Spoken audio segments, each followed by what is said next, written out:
Okay, naimbag nga malamiwanan namin gagayam kan kakabsat, magandang hapon po. At sa video ito, i-discuss naman natin ang diskarte na ginamit natin sa pag-align o pagkakabit ng ating mga door jambs o yung tinatawag nating hamba ng ating mga pintuan. At ang importanteng ginamit nating mga materyales, itong ating martilyo at yung eskwala para i-align siya. At ang ating metro, gagamitan din natin siya ng stick well o yung wood glue para sa kantuhan ng ating buktungan sa ating hamba.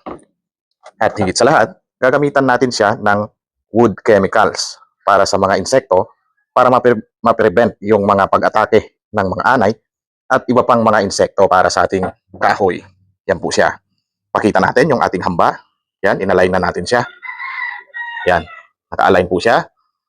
Ang importante lang dito sa pagkabit ng ating hamba, kailangan yung ating plastering ay pantay po siya. Yan po ang magdadala sa ating hamba. Kung mapapansin ninyo, yan, naka-angkla na lang siya, kabilaan. Una sa lahat, i-align, no? Yung ating yung eskwalado nating binuong hamba. Bubuin siya, eskwalado, gagamitan natin siya ng mga kahoy para sa kanyang eskwala. Pag nakuha na yung eskwala, gamit ang ating L-square at yung tamang nito, no? Tamang sukat nito para sa kanyang pintuan. Di bali, i-align na lang yung kasunod po niya. At madali lang yung pag-align. Bali, mapapansin ninyo, yan po siya. Nakaangkla lang sa magkabilaan, no? Taas at saka baba. Kasi ang diskarte natin, itong plastering natin, pantay na po yan. Pwedeng sa loob at pwedeng sa labas. Yan po. Yan, kahit ugain mo yan, hindi na yan magbabago. No? Yan. Kahit ugain pa natin yan. Kasi nakaangkla po siya dito. Yan. Para pag nag-plastering dito, o nagtapal ng mga simento sa kanyang gilid, hindi na ito magbabago ng kanyang alignment. Siguraduhin, nakaangkla po siya ng maigi. Yan po. Tsaka isa pa, ilagyan natin siya ng mga pako, no? Kabilaan po yan. Mapapansin ninyo, yan D4 na common nail. Para yan po, yung kakapitan ng ating mga simento. Yan. Napakaraming pako po niyan. Yan, di bali yan yung alignment po niya. Okay? Yan, marami na tayong naikabit ng mga hamba. Ganyan din po dito. Yan, si storage naman yan, no? Ginamitan na natin siya ng itong nagamit na hamba. Kasi meron pang extra yung may-ari naman nito. Dito, puro bago yung ginamit natin sa mga kwarto. Yan, ganun din po. Nakaangkla po siya. Kabilaan yan taas at saka baba. Kasi yung plastering natin, pantay na po yan. Naka-align po yan sa kanyang alignment. Ang kukunin na lang, yung kanyang elevation, no? Na magpantay po siya. Para sa kanyang header naman, para maging pantay, ginamitan natin siya ng level hose. Lahat po yan. Yan, para pantay-pantay. Yan. Yung kanyang magiging header elevation. Yan po, mapapansin ninyo. Yan, yung mga pako. At yan yung kakapitan ng ating mga mortar plastering para maging matibay siya. Yan. Okay? Makita pa natin iba. Yan siya, naka-align. Pleto ng alignment po yan. At meron pa dito isa. Kulang na lang yung mga exterior door. No? Ito naman yung isa. Yan, alignment po niya. Typically, yung mga sukat naman ng ating mga door o pintuan, isa naman po yan kasi standard, no?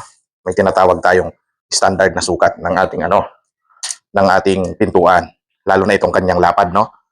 Merong 70, merong 80, may 90 at saka merong 1 meter. Yan po. Ito ay 80, no? Yan, standard po yan. Okay? Ganon din. Yung height naman po nito is 2.1 meters. Magiging height niya. So, ginamit natin dito is 80. Almost lahat sila, no? Para dito naman, ang gagamitin sa mga CR, kung yung mga PVC, ang lapad naman nito is 60. Yung door, no? Hanggang 70 siya. Para naman sa ating CR, yung mga PVC o mga aluminum na doors. Yun po siya. Pero dito sa mga wood door, lalo na itong mga solid doors, ang sukat po nito is merong 70, 80, 90, 1 meter, para sa ating mga main door na po yun, no? Pag 1 meter pataas o ano pa man yung magiging kung 1.1 meters. Pero dito sa loob, mostly ang ginagamit is 70, 80, hanggang 90 po. Yan. Minsan ginagamit na rin yung para sa main door, yung 90. Okay? Ganon din po dito. Almost pare-parehas lang po yan. Titingnan natin. Dito is 80. Yan.